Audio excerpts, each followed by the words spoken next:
Good afternoon and welcome to the Value Economics Show. Happy Monday. The story of America throughout its history has been a tale of revolution. And not just one revolution, the one that we always talk about, I might add. Instead, it is a series of revolutions of both the hard and soft variety that have shaped America in its most profound ways. The counterculture has, in a way, always been mainstream in the United States. It is the cowboys, the rebels, the spacemen, the renegades that have had a special place in our hearts and still do. It's what makes us different and better than the rest of the world. Revolutions, as they always do, have a similar formula but come in different packaging. For example, the American and French revolutions ran simultaneously towards one another. One ended with the defeat of the greatest empire the world had seen and the birth of the greatest nation the world has ever known. The other ended with thousands of beheadings, complete societal collapse, and the rise of an authoritarian dictator who went on to conquer most of Europe. For all you can say about the French, you can never say they're a quiet people. Post-American Revolution, the same formula for revolution began to unfold as the years went by. In the 1790s, for example, the Whiskey Rebellion, taking place in the then colony of Pennsylvania, raged for 3 years due to taxation and had to be personally put down by President George Washington. In the 1860s, Civil War broke out, resulting in the mass slaughter of Americans by their own citizens.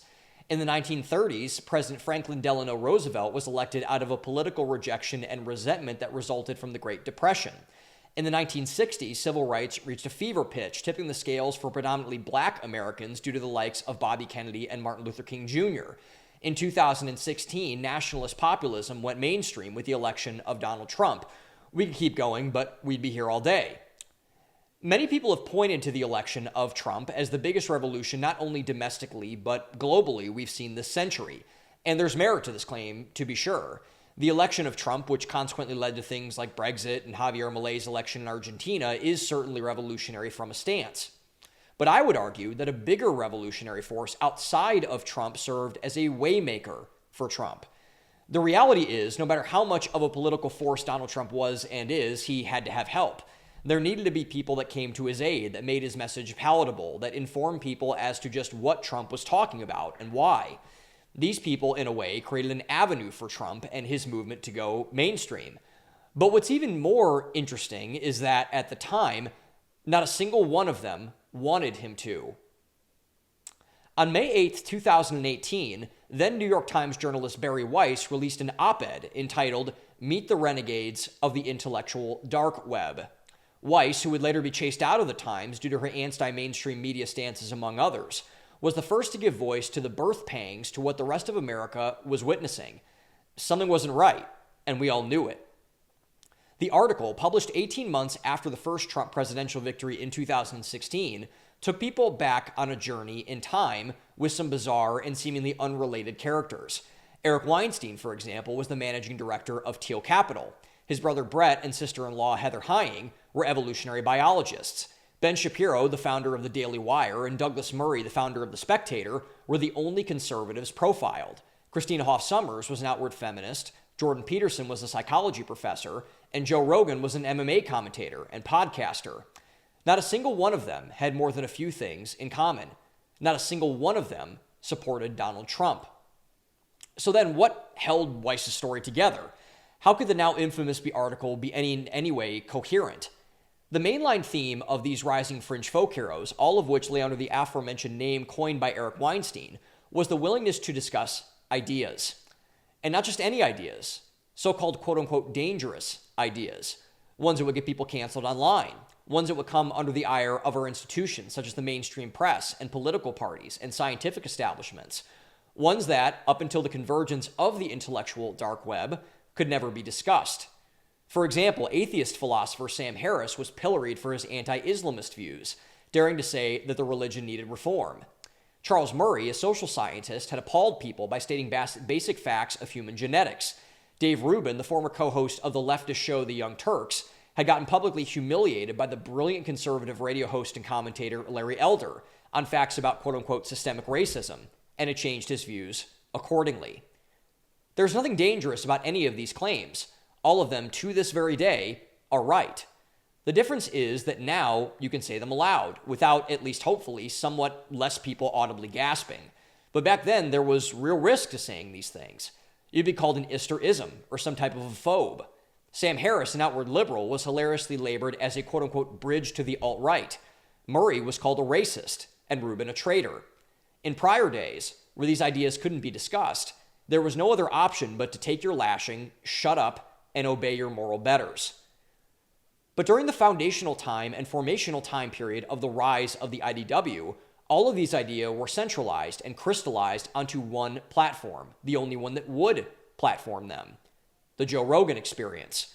Rogan, who had quietly built the infrastructure of what would later be widely regarded as the most influential media platform in the world, had one quality that our institutions didn't, particularly in media: curiosity. He wanted to know things. He was interested not in being right, but in getting it right. Whatever that it was, he wanted to get to the bottom. Given this, Rogan's platform became the megaphone that amplified the ideas of the IDW. After appearing on Rogan's show, all of their careers began to take off. New institutions were built. New media platforms were launched. A new revolution had officially begun. But like all revolutions, it eventually quieted itself down. The intellectual dark web, once a bastion for free thought and a revolt against mainstream orthodoxy of all types, has all but fallen apart. And this became obvious a while ago, by the way, in the early part of the 2020s, when Eric Weinstein and Joe Rogan lamented its fall on the very show that brought it to bear. It's worth exploring, as it is with all revolutions, why exactly this has happened. How was the upstart United States able to overcome the British monarchy? How was Napoleon able to seize control of a despondent nation to quickly turn it into one of the great, albeit short-lived, empires of the last millennia? How did sex, drugs, and rock and roll overcome the Jim Crow South? But maybe more curiously, why didn't these things last? How did the revolutions that toppled the prevailing orthodoxy of the day slip into its own decadence, decay, and rot? To have any type of staying power in anything, you need to be anchored in two things: honesty and truth. If you are dishonest, people will obviously find out and rightly cast you outside of the acceptable social narrative. It may not happen right away, but it will certainly happen. If you are not grounded in truth, you will eventually drift into your truth, a narcissistic perversion of the actual truth in favor of your own personal reality, one that is divorced, obviously, from all types of general conceivable reality itself. This is exactly what happened with all of the revolutions we've discussed, and why they've mostly all fallen apart. Napoleon's reign was cut short because he succumbed to his own pride, as all authoritarians do, that he and he alone could bring balance to the world. The sex, drugs, and rock and roll crowd slowly fell out of style. The kids eventually always have to grow up. America, for all its talk of hating empire and control, eventually created its own aristocracy and oligarchy in the form of our modern-day ruling class. The same principle holds true for the case of the intellectual dark web. The IDW, in my case particularly, was my gateway drug of hope that our society would eventually right itself. They were the renegades, the free thinkers, the people who were so incorruptible with their own thoughts that they would never dare sacrifice their newfound credibility by turning inwards towards their own selfish ambitions and away from the honest and truth that defined their convergence. Idolatry is an unfortunate reality for all of us. Every single one of us has one: money, power, pleasure, or honor. The thing that makes idolatry so dangerous is that it always rears its head at the least convenient time, just enough to get you to doubt your motive for doing the right thing at the expense of that thing itself. This submarining effect is one that we've all seen and noticed, and all done ourselves more than we'd like to admit. Interestingly enough, the thing that most caused the death of the intellectual dark web, the greatest free-thinking institution of the 21st century, was, ironically, the biggest consequence of the IDW's birth. You have to be very careful when doing anything to judge what comes from your actions. When you serve as the waymaker for something greater and more impactful than yourself, the correct posture is to view it with reverence, not with disgust. You may not agree or like it, but to disrespect it entirely, to throw the baby out with the bathwater, is a dangerous game to play indeed. The thing the IDW judged more than anything was Donald Trump. They, at their most charitable, viewed him as a necessary evil for most of his existence. They viewed him as a clapback against the institutions they so despised, an allergic reaction that, God willing, would blow over in 4 years. As much as the IDW claimed to be a counterweight to our institutions and to our gated institutional narrative, or GIN, that Eric Weinstein both correctly and famously claimed existed, it would later be revealed that this was the case only if it was convenient for them. The first crack in the veneer came from Sam Harris, so revolted by everything that Trump did and by his supporters themselves that he soon renegade on everything that he once stated, going as far as to advocate for government censorship on podcasts. Bari Weiss, who later founded the Free Press, became what she always wanted to be, a gatekeeper of propaganda, with herself conveniently in charge. Ben Shapiro, famous for dunking on liberal college students at elite universities with his trademark "facts don't care about your feelings" mantra, couldn't tolerate dissent within his own company. Douglas Murray, who was watching the Trump phenomenon from afar in Europe, wouldn't dare defile his beloved Britain with Trump's movement. He was too good for that. The most disappointing thing about the intellectual dark web for me, as one of its most ardent supporters, is that they could never do the one thing they so desperately tried to get their followers to do: accept the truth for what it actually is. Instead, they foolishly and shamefully let their own egos and pride get in the way, so much so that nearly all of their reputations have been ruined because of it. The most painful thing about the IDW, the greatest lever for free speech this century, is that it was never a real thing. It was an illusion, a psyop, a shell corporation. It was all talk and no action. When the going got tough, the IDW folded completely. This was most revealed in an exchange on X last year by the IDW's former leader and one of my personal heroes, Eric Weinstein. On October 29th, 1 week before the re-election of Donald Trump, he took to the new version of the platform, the one that once got censored him and so many of his colleagues, to say the following, quote, "I am failing this election. I tried, but I simply failed. I cannot work within these concepts. My world, my country, my America is not on the ballot." To see Eric Weinstein, one of the three smartest people I've ever heard talk in my life, succumb to this level of egotism, hubris, pride, and self-righteousness was incredibly hard for me to stomach. He still doesn't get it. He just can't acknowledge the fruits of his labor, of what everything he was building to was. Donald Trump is not God. He is not a messianic figure, and he's not a perfect person. But he's certainly the person that Weinstein and the IDW needed to get all of their goals accomplished. They just couldn't give him any credit. They couldn't get themselves off of their own thrones. After all this time, their idolatry manifested itself in themselves. And shame on the people like me, who believe so much in the false promise of the IDW, for not noticing this earlier. Even as far back as Weiss's inaugural piece, the seeds for this division were sown. Weiss, who would later turn out to be nothing more than a faux journalist establishmentarian neocon shill, took shots at everyone who sided with Trump and against the IDW even remotely. If they didn't fit her narrative, and their narrative by extension, they were just as much of an apostate. She labeled Mike Cernovich and Alex Jones conspiracy theorists, took shots at anti-war journalist Abby Martin, and slandered Candace Owens and Charlie Kirk as unserious. Everyone who was pro-IDW, pro-Bari Weiss, was uplifted. Everyone who was pro-MAGA, which took away from the IDW and Bari Weiss, was tarnished. This was not the case with all members of the IDW, thankfully. Joe Rogan, by far the most honest broker of any of the IDW's members, eventually endorsed Trump, accepting the truth for what it is. After much pearl clutching and teeth pulling, Jordan Peterson, Ben Shapiro, and Brett Weinstein did as well. The rest of the IDW largely has faded into irrelevance, their creative avoidance, their wannabe moral high ground, isolating them from the truth they had been pointing to for years. As this became apparent in what was perhaps the most ironic twist of fate in the twilight of the IDW saga, Mike Cernovich responded to Eric Weinstein's elitist post, quote, "Eric, no one loves you more than me, so I'll lay it out. When you came out as a quote-unquote liberal who doesn't understand the left, you were welcomed by many people far more significant than you, including myself. You responded by trying to steer MAGA people to the left, sabotage Kavanaugh. You own an apology for that, using your platform to promote warmongers. Whether you were ever sincere is a question for others. But this is all nonsense. You're afraid to take a stand because your peers and friends and Sam Harris would not like it.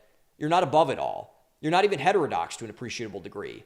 You don't break news. You don't have right-wing podcast guests on. You're timid. You're a moral coward. You found a cozy existence where Joe, Shapiro, etc. will promote you. You want to keep the audience of Trump people without paying a social price. No one will tell you this because then they'll blacklist you from the podcast Circle Jerk. But this is pathetic. Every word you write oozes moral cowardice in a pivotal moment in American history. This is self-important horse shit, best suited for a therapist chair." Harsh words, but true words. The revealing of the intellectual dark web as the hollowed out husk of our supposed righteous institution is a telling tale for all of us. Be careful when you put on a mask, because if and when it slips off, people are going to ask what you've been covering up. And your answer better be good, or else. So let's get into our stories. Okay, so on top of the intellectual dark web, I thought this would be a nice segue. Jeremy Boring is out at the Daily Wire. So Jeremy Boring, I want to give everyone kind of some context for this is a big story, and probably a lot of you have heard about this by now. But basically, Jeremy Boring, who was one of the three founders of the Daily Wire, the other being obviously Ben Shapiro and Caleb Robinson, who was Jeremy's co-CEO up until Jeremy stepped down. Now he's apparently taking over as a full-time CEO. And I want to say right from the top, by the way, that this is still obviously very fresh. It's very new. Lots of things still being figured out. Lots of things coming out about the Daily Wire, about all of these things in general. But basically, the neat and skinny is that Jeremy Boring stepped down at the Daily Wire last week at the time of this recording. And this has been kind of played down by a lot of institutional and protectionist conservative media, including Ben Shapiro, by the way. And I don't even blame Ben for this, because Ben and Jeremy have been best friends for a very long time. They founded the company together. They have, they know each other's families. They've been involved in each other's lives very, very deeply for a long time. So Ben is trying to protect his friend, I think, and a lot of people are trying to protect Jeremy Boring, because the Daily Wire, and we'll get to this in a second, is probably, other than maybe like a Breitbart, maybe, or anybody else, it was the groundbreaking conservative independent media outlet in the world. It was very, very big that the Daily Wire got as big as they did that quickly, or not really that quickly, I should say, but that prominently, even back when the IDW was first forming. So what they're saying about Jeremy Boring right here, I'm going to pull this up. He is going to be a creative consultant inside of the company. That's what they're saying. So essentially, he is going to be overseeing the big projects. He's got something called the Pendragon Cycle coming on. We're going to talk about that in a second. He's still going to be hosting Daily Wire Backstage, which is their monthly YouTube show and subscriber show that has been a really big hit for a long time. They rented out the Ryman in Nashville for it a couple times. They've done a lot of really, really cool things there. And so he essentially is going to be the creative guru, genius, whatever inside of the company. But there's more to this story than they're letting on. I'm going to tell you that right now. I've heard a lot of things from a lot of people. I used to work with the Daily Wire. I have sources inside of the Daily Wire. Lots is going on. Lots is happening. And it is going to take a while for it to be shaken out. Megyn Kelly asked Ben Shapiro about this last week, or earlier this week, or last week when Ben was on the show, about Jeremy. Ben essentially said the same thing. He's going to be a creative consultant. There's no fallout. People like Jeremy. Everything else. Things are still being shaken out. All of this is speculative, but we should dig into this more. It's very, very important for us to dig into this as we go through all of these things at this moment. So I think that what I really wanted to really make apparent from this is that the reason why we should dig into this more is because, the Daily Wire, no matter what you think of it, is a very, very important institution.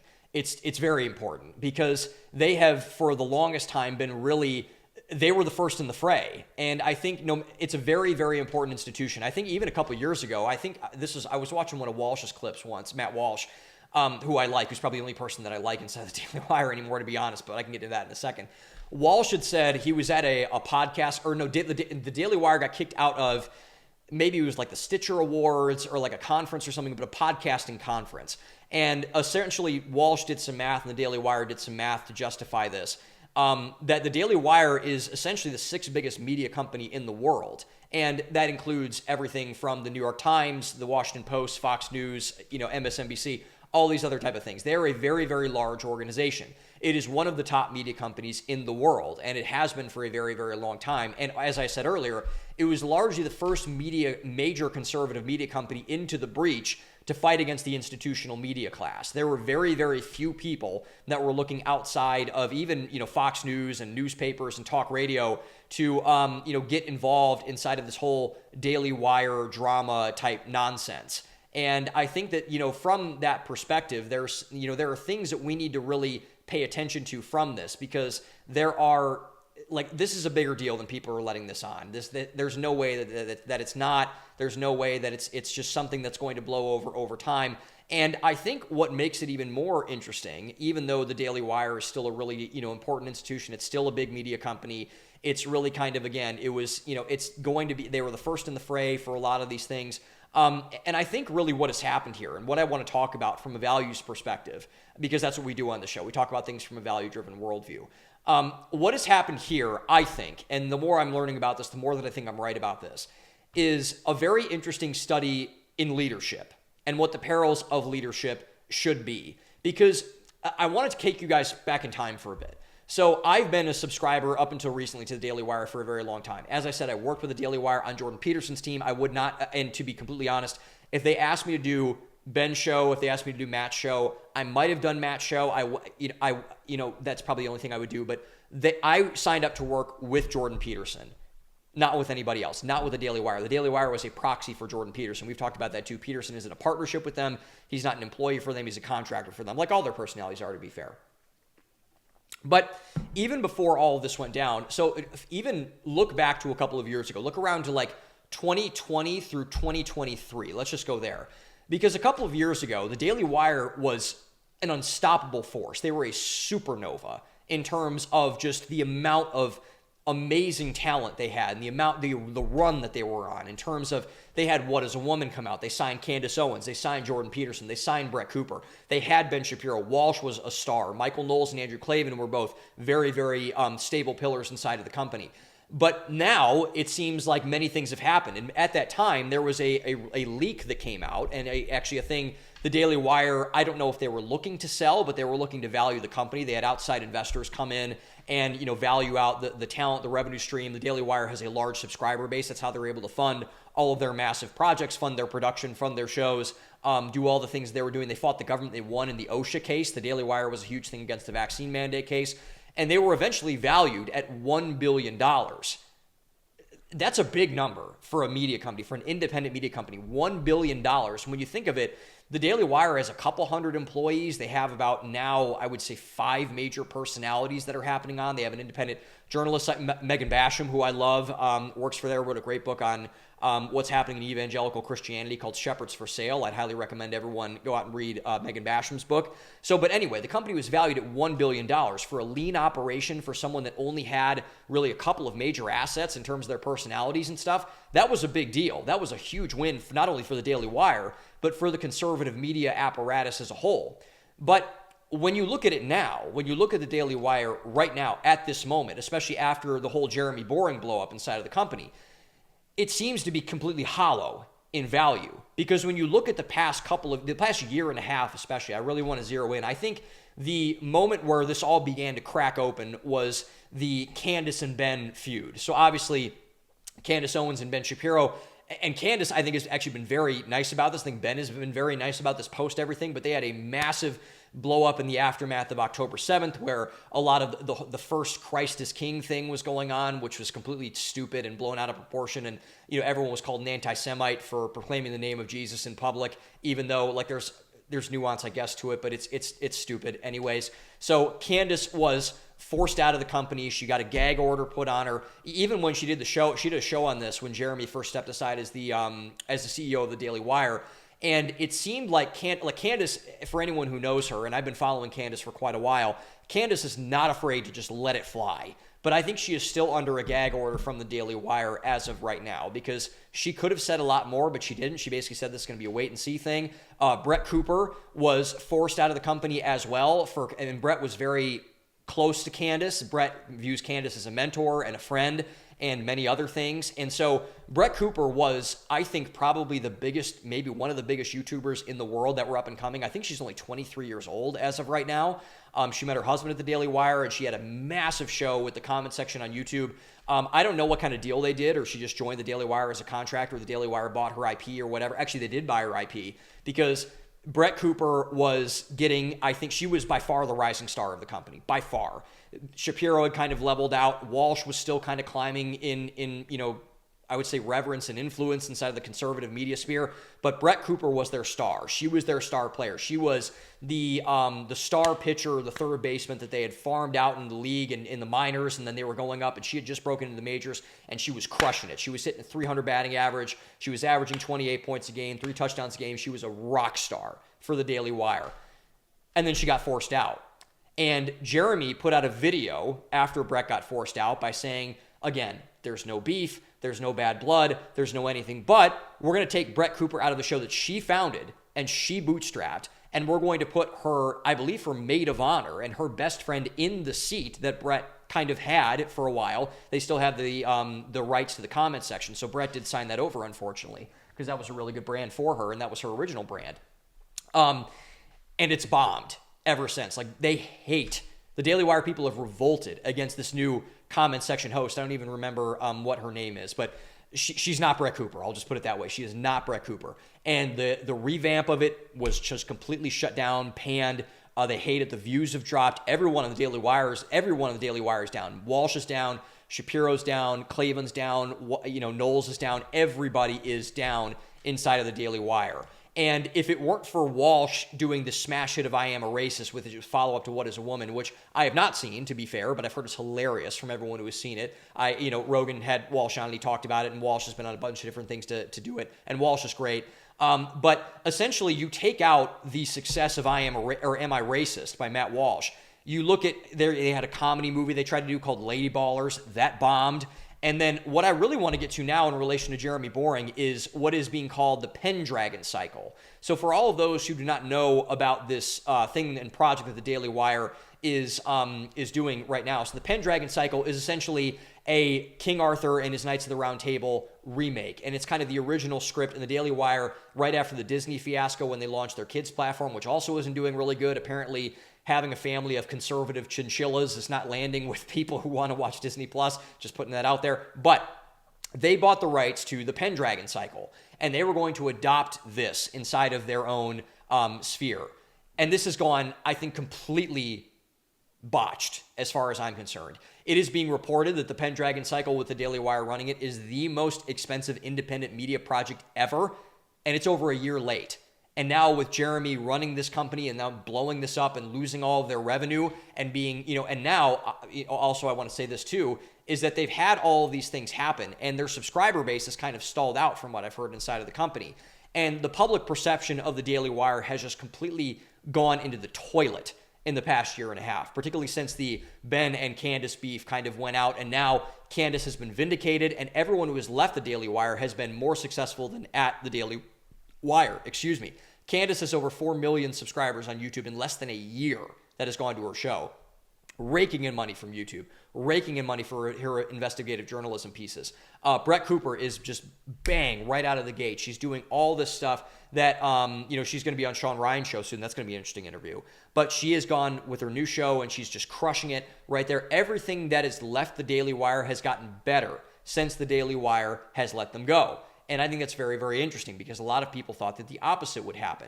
And so the Daily Wire right now, there's reports out there, again, none of this confirmed. They're looking to sell the company. They're looking to get an outside investor to come in and pump cash inside of the company because the revenue is kind of going up, belly up. There's been a lot of things that Jeremy stepped down because a lot of people have been mad at Jeremy Boring. Apparently people don't like Jeremy Boring all that much. He's kind of been viewed as a tyrant, viewed as kind of, just very much... just not a good leader inside of the company. There's a lot of people that really don't care for Jeremy Boring. And this leads me into the final thing. What I want to talk about really at the end of this is that I think the real question we need to ask is the following. With the whole Daily Wire seemingly crumbling in front of our eyes, who is to blame for this? Because again, the Daily Wire 2 to 3 years ago was the hottest thing in independent media. Like, they could not lose. Everything, hit after hit after hit, banger after banger after banger.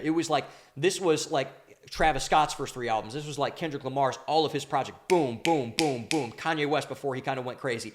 All like hit after hit after hit after hit every single time. And yet they've fallen completely off the wagon. It seems like they're bailing out water out of the boat, trying to make sure that they're staying afloat. And what I want to point to now is the great Jason Whitlock, who I love. I'm going to be seeing Jason again in about a month at Roll Call 3.0 in Nashville. If you guys, men out there particularly, if you guys do not know what Roll Call is, Jason's conference out in Nashville, Tucker Carlson is going to be headlining along with Jason. Anthony Walker, who I love, is going to be there. Doug Wilson is going to be there. Lots of great people inside of this. But I want to talk about Jason because I think Jason is probably the most important cultural commentator in America. I think Jason is unbelievably smart. I've thought that, by the way, when he was back as a sports reporter primarily, I've always thought Jason's commentary was super sharp. He's not afraid to say what he says.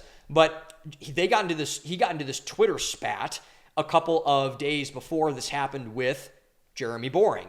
And so Jason goes on to X and he comments on this petition that Ben Shapiro tweets out.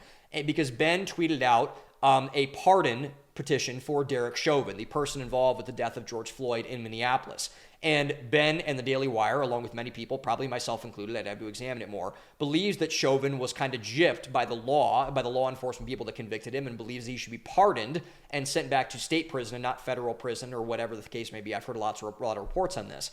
And the goal of this petition by Ben Shapiro was to get President Trump to pardon Derek Chauvin with a presidential pardon. And Jason thought this was ill-advised, as did many people in conservative media, by the way. Jason was just the person, he quoted Ben's tweet and said, I think this is going to derail the Trump agenda. It's going to get him unnecessary media scrutiny. He's on a roll right now. Don't let him out, whatever. So he kind of just, again, very innocently kind of just critiques this and says he doesn't take a shot at Ben. He just says this is ill-advised. I think that was the word that he used. And Jeremy Boring quotes this tweet and says back to Jason, something akin to, I think, if Ben Shapiro cured cancer, Jason Whitlock would have something to bitch about. And Jason was like, whoa, that's kind of wild. And then Jeremy goes on this paragraph long diatribe on X. You can look this up. This is wild stuff. And about just these, he seems like an insane person. He seems like a leftist.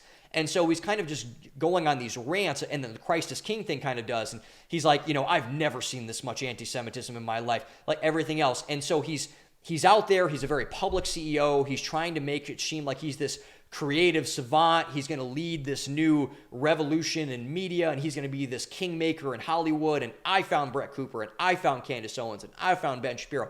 And so this is important because we need to understand where Jeremy Boring came from. Because Jeremy Boring was born in Texas, but he tried for a long time to make it in Hollywood, and he wasn't able to do so. He wasn't able to make it. He tried to make it as an actor, flopped. Writer, flopped. Director, flopped. And then he met Ben Shapiro. Ben Shapiro was a superstar when Jeremy met him. He already had a syndicated column, I believe, at 17 years old. He was on radio. He was already at Breitbart. And he found and networked with Ben, and they became friends. And he latched onto Ben and partnered with him to start the Daily Wire, a political news company. But what Jeremy wanted to do, and he's been very open about talking this, he wanted the Daily Wire to turn into a film company. He tried to make it into a film studio. And I think he flew too close to the sun. And he tanked the Daily Wire's finances, he tanked their reputation, and he tanked his own reputation by taking the Daily Wire out of the lane of political conservative media, which they were dominating at the time of the early 2020s. And then he tries to make Snow White with Brett Cooper in it, by the way. That bombs. Lady Ballers bombs. The Pendragon cycle is going to bomb. The Daily Wire's reputation is in the toilet. Everyone thinks that they're kind of a part of this woke light movement, which we'll get into in a second. But I think they just extremely fumbled the bag. And the harsh reality of it is this. Jeremy Boring, like a lot of quote-unquote conservatives in media out there, this is going to make a lot of people upset. Jeremy Boring is a leftist. Jeremy Boring is a closeted leftist. Jason Whitlock was the first person to say, let's give him credit again. Jeremy Boring is a leftist. He behaves just as woke as all of the woke crowd, even complete with the glasses. He wears a cardigan. He wears a key on the sort of his thing because he's like a drama geek, whatever. And he has the gray hairdo. He looks like a Karen. So Jeremy Boring he's not a conservative. He's a lot of things, but he's not a conservative. He is a scorned Hollywood elitist. Like so many of the people that hate Americans, that hate the people that they serve, who hate watch their movies, everything else. And I think it all comes back to this. This is the whole thing the point I want to make about Jeremy Boring is the following. The chief sin of the woke crowd and the increasing woke light movement that we're seeing on the right, I predicted this, by the way, is pride. The left has dedicated a whole month to pride. Jeremy Boring, if you guys did not know, called himself the God King, the lowercase God King of the Daily Wire. But Jeremy Boring is a quote-unquote devout Christian. But it can't get more prideful, and you can't get more prideful than comparing yourself to the one true God. And he got slapped for it, especially in the whole Christ is King thing. Because I think that's when Jeremy got truly revealed. Jeremy Boring is a Christian. He's a conservative. But people can't proclaim the name of Jesus. That people who saying, Christ is King, they don't hate Jews. They're not anti-Semitic. A lot of them are probably fans of Ben Shapiro and Dennis Prager and all the other Jews that are out there in conservative media. There are a lot of them, and I like most of them. I'm sure there's some I disagree with on some, like Israel or whatever. But, he got slapped down for it, and they made a mockery of Christianity, of his values that come from Christianity as a result of this. He did not stick to his values, or so that he claims. Jeremy Boring is a fraud. He's a counterfeit. And I've thought that for a while, and I think he just exposed it as such. And I think the perversion of Christianity, it's really done a number on our culture. And I think I want to segue now into a discussion that we're going to have around Christianity, and a thing that I believe that Jeremy Boring could have done, but he didn't do, and he should have done, I think. Because Jeremy Boring, for all intents and purposes, I don't really care for Jeremy Boring, and I really never have, to be honest. He's always been kind of cringe to me. But I think that the fall of Jeremy Boring as a successful businessman, because like it or not, and I don't really care for a lot of the things that Daily Wire does, Jeremy Boring was very successful for a lot of the time he was the co-CEO of the company. They were worth $1 billion apparently at one point. They signed a lot of great conservative talent. They did a lot of things that made their views mainstream, and they really helped a lot of things in terms of the COVID mandates, in terms of the censorship, in terms of all the things that we're seeing across the board and across the spectrum.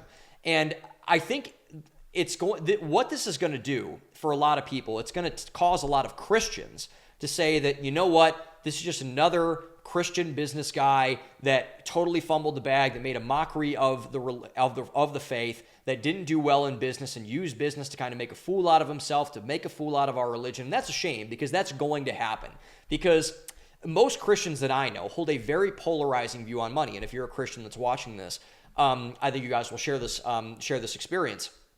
They view it as a either extremely negative thing or an extremely positive thing. Either or. It's hardly any middle ground between this thing. But money, when you look at it, is neither, especially in the Christian faith. But Christians idolize it in destructive ways far too often. And Jeremy Boring doing what he's done with the Daily Wire does not help matters. It does not help matters.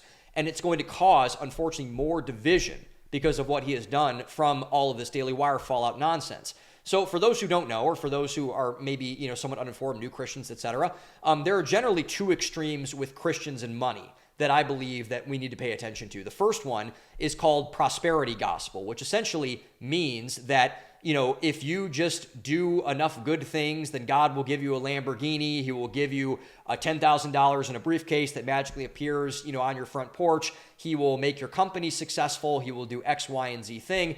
And basically, if you just work hard enough and love God enough and pray enough, that you will be rich as a result from that, which is complete crap. I reject that, and all Christians should reject that, because it's not true. It's not biblical. It's not found anywhere in Scripture. And anyone who preaches a prosperity version of the gospel, the gospel does not need a qualifier. The Word of God does not need a qualifier. So if you have to put any word in front of the gospel, that should be immediately a red flag in any way. But especially with the prosperity gospel teaching, because it downgrades the true ethos of Christianity, which is faith in Jesus. Because if faith does not matter in the prosperity gospel teaching, if faith does not matter, then what is the point of being a Christian? Why don't you just do a bunch of good stuff as an atheist person? Like, why don't you do a bunch of good things as someone who, really just doesn't, want to make a good life out of anything? It's just going to be the same sort of rat race all over again. And so the other side of that is going to be poverty gospel. Poverty gospel is the opposite, which is basically saying that if you like money at all, if you are somewhat valuing striving in your career, or having a plush retirement fund, or buying a boat, or doing something like that, then you're a bad Christian, because you should be using that money to feed the poor, or go on missions overseas, or whatever.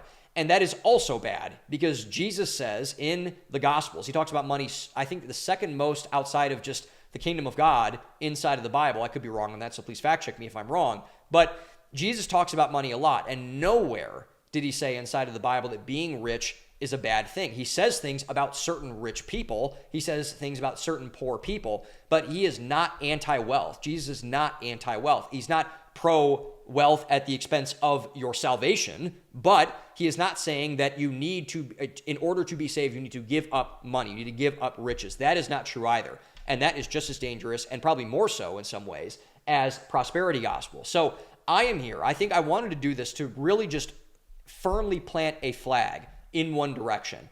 And my flag that I'm going to plant. This will be, somewhat polarizing probably to some people.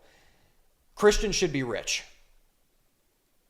Unapologetically. I believe that Christians should try to be rich. The reasoning for this is because when you look at the vast majority of wealth that is comprised in our culture, in our institutions, who is it in the hands of? Mostly godless, nihilistic people who have done nothing but fill the world with all the things of the world. Look at everything inside of our culture. Look at the movies that are made, for example. I looked at the Daily Wire version of Snow White that I don't think is even getting made anymore. But the Snow White hit theaters, bombed. It's going to be Disney's, I think, biggest bomb ever. Rachel Zegler is by the way, Rachel Zegler is like my favorite person ever because she's so like, I love everything about this woman. By the way, I want to go on a quick tangent on Rachel Zegler. She is so prideful. She is so just like she is the most grifter, nonsensical, stupid person, and we need that. We need that in this country because it shows us what not to do. So shout out to Rachel Zegler for being just an awful, insufferably awful person. So, anyways, but that's bombing. A lot of the things on television right now, when you look at all of the things that are out there for children, when you look at all of the books that are in children's libraries, when you look at all of the things that are in our movies today, there's hardly anything honorable that is going on in the world of business. Like, I think a lot of things in terms of the business world are very, very anti-God, anti-Christian, and pro-worldly everything else. And so we need a value-driven reversal of the way that money flows inside of our culture. I'm not advocating for socialism. I'm not advocating for taking money from the wealthy. I'm not advocating for destroying companies just to destroy companies or destroy people just to destroy people. That's Marxist, that's reductive, that's nonsensical. Christians should never choose money over God in any way, for a bad reason or for a good reason. But I think there's strong scriptural evidence because a lot of, when you look at Solomon, for example, who wrote the entire book of Proverbs, Simon was the wealthiest person in the history of the world, and he was blessed by God. I think that's something to look into. When you look at all the kings inside of the Bible that were Christians, David, all these other people, they had money, they had resources, they created revenue. Going all the way back to Joseph, back in Genesis, who was charged with, he was basically the vice president of Egypt, and he was tasked with basically stewarding and multiplying all the businesses that the government had and all the private vendors that they had. And he was the reason why Egypt was able to make it through a famine for 7 years, because Joseph stewarded the money and stewarded the resources of Egypt well, and he was able to give to people and help people and make people multiply and have revenue come from multiple different sources. But so all of this to say, I think it would actually be dishonorable to God to not generate revenues to fill the world made with things of God. We need more Christians in the marketplace. I was just hanging out. I had my friend John Cardis, who runs a phenomenal podcast called the Jesus in Business Podcast. I highly recommend that you guys all go subscribe, support my friend John. He was a speaker at my mastermind that I held last weekend.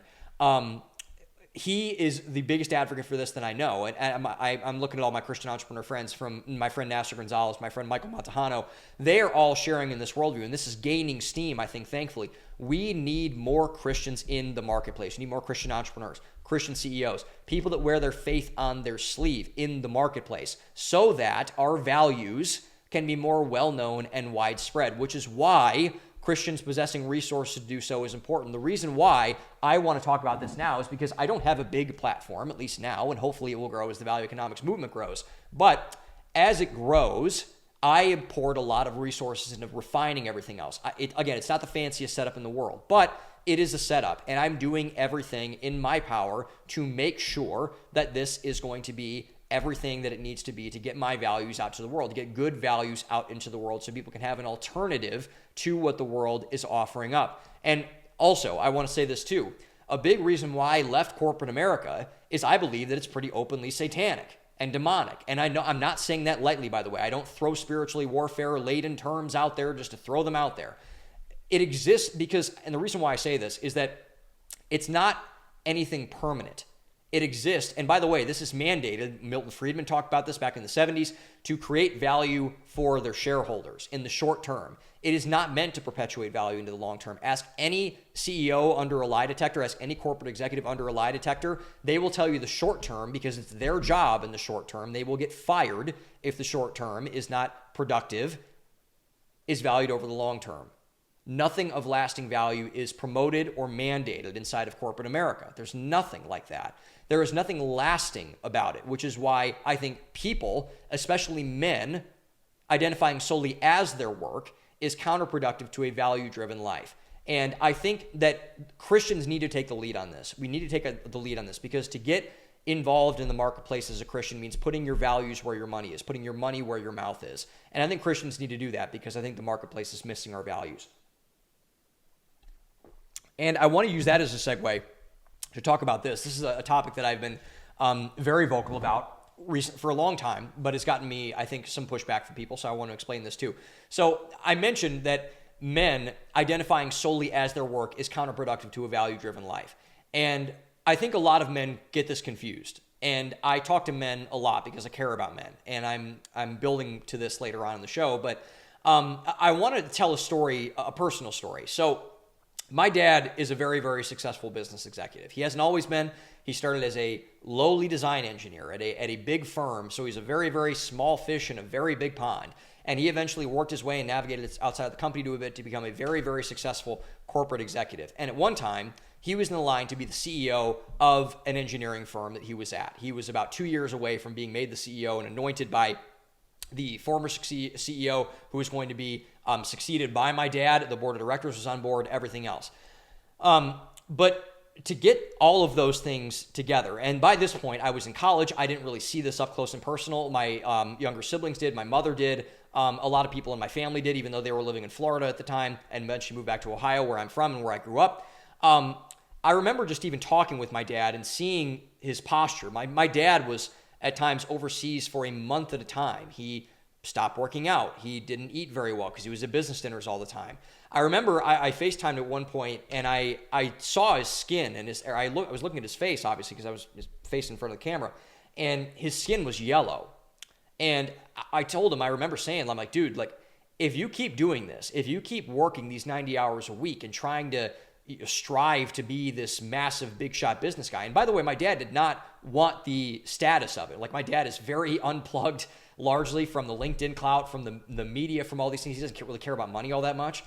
So thankfully, my dad, I think, would have been spared from that. That wasn't what he was wanting to do. My dad just is really driven, and he's very into pushing himself to what he wants to do. And he saw an opening, and he wanted to take it because he wanted to set his family up for generational wealth. And, you know, especially with my sister, who's disabled. So it was a big deal for him. And he was driven because of that in many ways.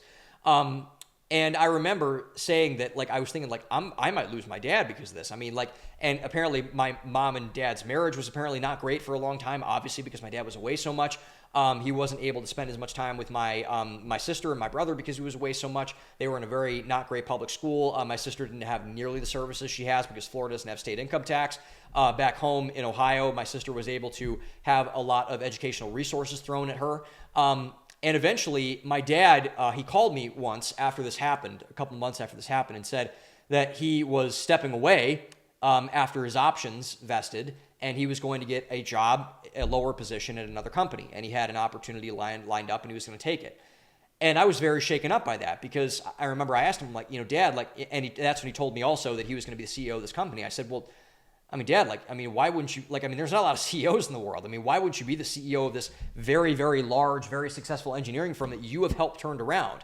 A headhunter reached out to my dad to turn around the engineering department. He ended up turning around basically the entire company from within. And I was like, Dad, like, this is all you've wanted from what I can gather. Like, you've earned this. Like, you really want this, don't you? And he said something to me that I've never forgotten ever since. He's like, you know, Sam, I know I could be CEO of the company, and that's good enough for me. And I was like, whoa. And so, you know, after my mind got melted and turned into milkshake, that was a turning point in my life, because, you know, it showed me from a very, very direct perspective to by the way, by the person I look up to and still look up to most in my entire life. There's no one like my dad in my life. And I hope a lot of people feel that way. I feel that way about my dad, and my dad feels that way about his dad. And I feel that way about my grandfather, by the way. But it showed me openly that striving, that really just kind of working and toiling and doing all the things you need to do, it's not everything. And in fact, it can be really counterproductive to the life that you want to live. Because my dad, at the end of the day, even though it kind of took up most of his life, or more of his life that he wanted to at that time especially, he was always doing it as a means, not to an end. He was always doing it to provide, to make sure that my sister was okay, to make sure that my mom was okay, to make sure his parents were okay, to make sure that my mom's mother was okay, who we paid basically all of her major bills for at a time. And so my dad, we need more people like my dad for a lot of reasons, but we need people more than my dad for this reason. And I've said this over and over again. I think this is one of the most important things, if I've said anything important at all, that is really, really important that we need to hone in on as men. Our culture in America started to deteriorate as soon as men started chasing a bag over chasing righteousness. That is the single greatest point of failure to our culture being in the toilet. It is absent men. It is men not being there in the home. It is not men being in the communities, little league coaches, school board presidents, PTA members. It is not being there in the community, in the culture, in the social fabric. Instead, we have outsourced that to women. And I want to make this very clear. Women being home and around and in the home matters, especially for me. I would like that for my wife one day. But men, what we have done so foolishly, this is such a foolhardy thing that we've done. Men have reduced themselves to a revenue stream. We have reduced ourselves to one job. We only provide and that's it. We don't protect and we don't preside over our family, as Ryan Mickler says. We have abandoned our families. We have outsourced the protection of our children to the community. We are not there. We are not present inside of the lives, not nearly as much as we should be, of our children, of our wives, of our marriages. And by the way, I'm not a dad, I'm not married, but this is like all of the, I believe in this so strongly. Everything can be resolved by more present men inside of our culture. Everything gets better when the men stay home. That's not a shot at women. But that is a shot at men. It is a call to men. Men are the leaders of families. They are the leaders of communities alongside women. And without their voices, those communities fall apart. And there is a reason why young people's mental health is worse than it could be. It's probably because a lot of dads aren't there. And yes, this is a call out to anyone watching this. And if you feel called out, good. It's because you need to do something about this. Go to your child's sporting events. The one thing I will always say about my dad, every single one of my sister's cheer competitions, every single one of my brother's marching band competitions, he missed, I think, a total of 2 games my entire career and never won on a Friday night or a Saturday morning when I played varsity or JV. I hardly didn't play varsity. I played a lot of JV because I wasn't good at football. But he never missed a track meet, never missed a football game, hardly ever missed a major thing that I was doing, National Honor Society, whatever. This is why our culture's falling apart. Women are very important to keeping the culture together. I've said for a long time, I said this in Toxic Maturity, which is behind me, men build culture, women help preserve and maintain culture. That's not saying that women can't do the inverse and men can't do the inverse, but I believe that is the primary role that we need to challenge men with. Men are builders. We're the pioneers. We're the people that go out there and do things. We need to learn how to kill this idol that we have over our hearts and over our lives in terms of, does money matter? Yes. Does striving at your job matter? Yes. Does bringing in revenue, particularly as a Christian, matter? Yes. All of these things matter. But we've made it into one thing that we cannot afford to make it into, an idol. We need to kill the idol of work as men. Working hard and long is an idol right now for men. The impulse is good. The impulse to provide is good. But it is not good if it demeans your most important responsibilities. Husband, father, figure in your community, leader in your church. Everything that you need to do inside of your community to make sure that even you working has any meaning to it at all. Because if you ask most men out there, they will tell you the exact same answer that my dad told you. And I would believe them, that they work to provide for their family. That's it. And that matters. But work is a means to an end. And I want to end with this, kind of talking about the alternative. I'm so glad that my dad told me this when he was still in the workforce, or he's still in the workforce, but when he was at his old job. Because I learned both from my dad and a lot of people that work with my dad that how dangerous this can be. I think this is dangerous if you don't end up doing so. And my dad had a coworker once. I didn't know this man all that well. I might have met him a couple times. But he was, again, a very successful person. My dad he was an engineer. He was a product guy by trade, but he worked a lot with the business. And now he's more of a businessman than an engineer. But at the time, especially at his first job before he went on to become almost CEO of this other company, he worked a lot with the business sectors inside of his company, because he was basically the product guy. He had to go in front of customers. So he had to work with a lot of sales guys, a lot of people in deal management, structuring, all that sort of thing. And so he was working with a guy, I believe, that was in sales. And this guy was a rock star at the company, cash cow, brought in money, overachieved, all of his other things, was very, very valuable to the organization. And he had 3 children, he had a wife, but he worked way too much. And I remember my dad told me this once, and this guy had, like I said, he had 3 kids. I believe he had two boys and a girl. And he would schedule calendar invites every day for an hour at the end of his day. Each of them had 20 minutes. And to that 20 minutes, give me the update on the day, how you doing, this, that, whatever. And then he'd get home at like 8 o'clock at night and do the whole thing over the next day for probably 6 or 7 days a week. That is not natural. That is not ethical. That's abusive, I would say, dare I say, to do that to your children.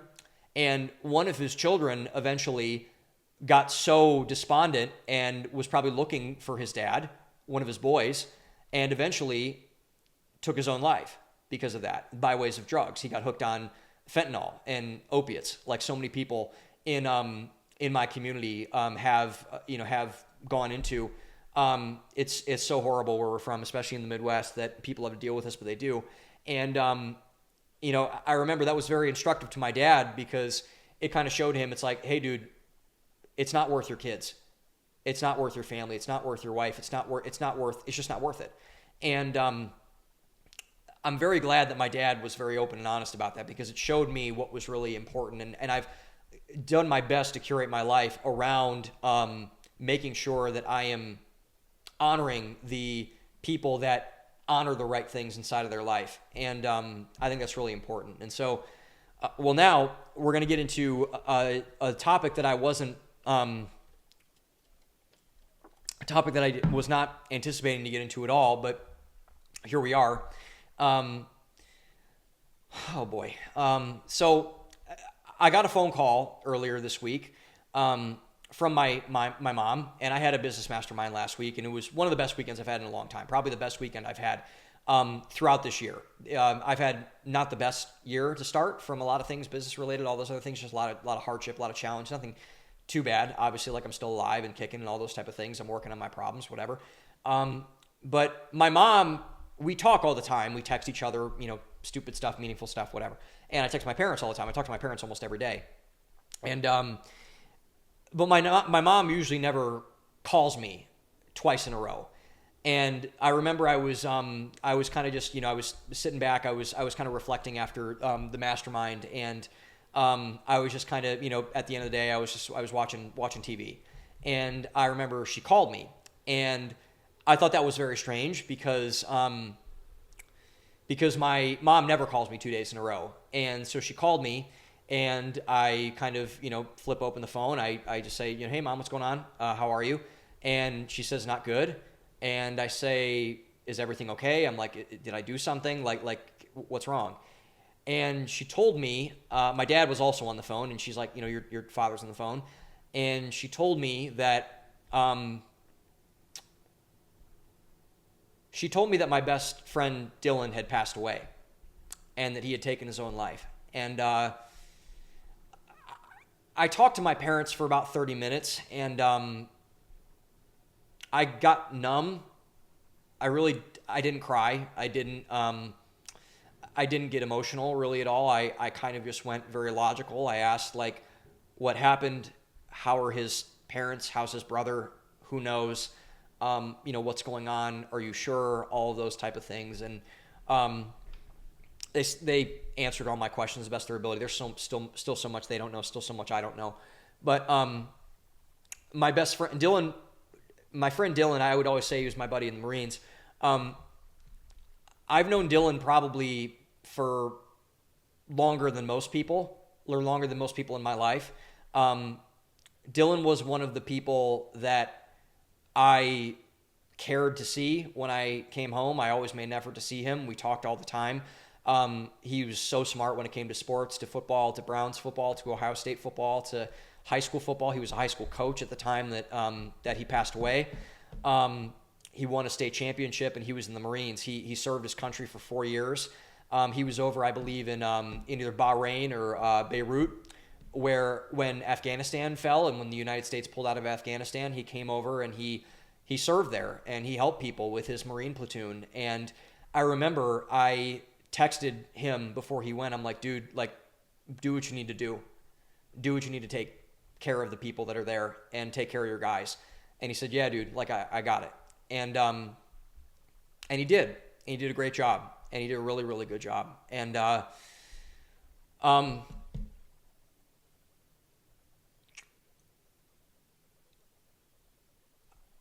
remember my mom told me on that phone call, and I thought that this was a very perceptive observation, that Dylan was always there. I think that was the biggest thing that really hit for me, that Dylan wasn't going to be there in that way, meaning that, like, when I would come home for something and Dylan found out I was home, he was over my house in like 10 minutes. Whenever my parents needed something, he was always over there. He was so nice to my sister, and a lot of people have been very, very mean and cruel to my sister, and he wasn't that way at all. He was nice to my brother. He was friends with my brother for a long time. He was in preschool with my siblings. I babysat him, meaning I made a joke about this kind of in my my Instagram post to him, at Real Sam Lax on Instagram. If you want to read it, I encourage it for honoring my friend. But basically got paid to watch Jackass and Blue Mountain State and Adam Sandler movies and SNL reruns over his place. I'm having a real hard time with that Dylan's not going to be there anymore. Dylan was going to be in my wedding. Dylan was going to be Uncle D to my kids. He was going to be my head of security one day when, everything blows up here at Value Economics, which it will. He was going to be very involved with my life, and he was very involved with my life. I last talked to him a week after Ohio State won the national championship. He went to the game with, I believe, a friend of his and his dad and a couple other people. And the last thing we talked about was that. And he had some choice words for Ryan Day and Urban Meyer and a lot of other people in Ohio State, lore, whatever. I think that's the biggest thing that I'm going to miss about my friend Dylan, is that he's not going to be there. And I wanted him there, and I needed him there. And I said in my post that I made, when I found out that Dylan died, a part of me died. And I mean that. I really, really mean that. Because I've thought of why I put that down, and I thought that it was a good thing to write, but I didn't really know why. But for me, I always have to put these things in there. I think the reason why a part of me died when my friend Dylan died was that Dylan gave life to me. And Dylan gave life to so many people. And I was talking to my dad yesterday about this. My dad called me in the middle of the day, and I said, I asked if my grandparents knew, because my grandparents, my dad's parents, really liked Dylan. They really liked him a lot. And I asked if they knew, because I knew my grandparents are going to be really upset. And my parents are really upset. And I remember, quick aside, I'm going all over the place, so I'm sorry. I talked to my brother yesterday too. I talked to all my family yesterday, except for my sister. I talked to my brother yesterday, and I didn't want to say it because I didn't want to offend my brother at all. But, he put it in the way that I wanted to, but I just didn't have the guts to. He said, like, I feel like my brother died. And that's how I feel. Even though he's not my brother's my brother, but Dylan was about as close as you can get. And he always was that for me. And I was a big influence in his life. His parents told me that a lot, both to him and his brother. But I remember, my dad, I was talking to him like, man, like, they really liked Dylan. My grandpa and grandma, they really did like Dylan. And he kind of quips back, he's like, Sam, I don't know anyone that didn't like Dylan. And I said, that's true. I don't know anyone who didn't like Dylan either. And man, I'm gonna miss him so much, dude. It really hasn't sunk in. Like yesterday was really hard for me. That's the reason I'm recording a day late than I used to. I couldn't do anything productive. I couldn't work. I couldn't focus. I could hardly talk to my parents yesterday, my brother yesterday. I wanted to just get away. But I think why I wanted to close with this was that